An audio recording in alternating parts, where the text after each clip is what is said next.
بسم الله الرحمن الرحیم. از ابو هریره راضی شود الله تعالی از او، از رسول الله صلی الله علیه و سلم گفت: 7 طایفه انسان را الله تعالی در روز قیامت در زیر سایه عرش جا کند، روزی که بغیر از سایه عرش الهی در آن روز دیگر سایه وجود ندارد. یکم، امام عادل، یعنی هر پادشاه، رئیس، وزیر، امام، سردار که به مردمش به زیر دستانش به عدل رفتار کند.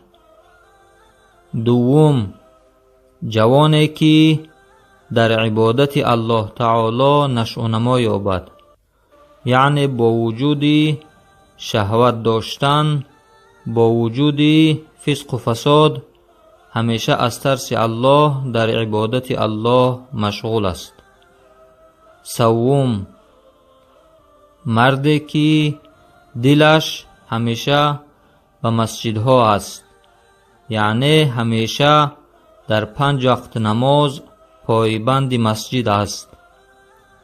چهارم، 2 مردی که یکدیگر را به خاطر رضای الله دوست می دارند، وقتی که در یک جا جمع می شوند به خاطر الله جمع می شوند، و وقتی که از یکدیگر جدا می شوند به خاطر الله از یکدیگر جدا می شوند. پنجم، مردی که یک زنی صاحب منصب و صاحب جمال او را به خاطر قانع کردن نفس شهوانیش دعوت می کند و او به خاطر ترس الله از آن زن دور می شود، می گوید من از الله می ترسم، کار بد را یعنی زنا را انجام نمی دهد به خاطر ترس الله. و ششم، مردی که صدقه می دهد یا زکات می دهد، پس آن را پنهانی هر قدر که می تواند از چشم مردم دور صدقه می کند، حتی که دست چپش خبر نمی شود آن چیزی که دست راستش می دهد.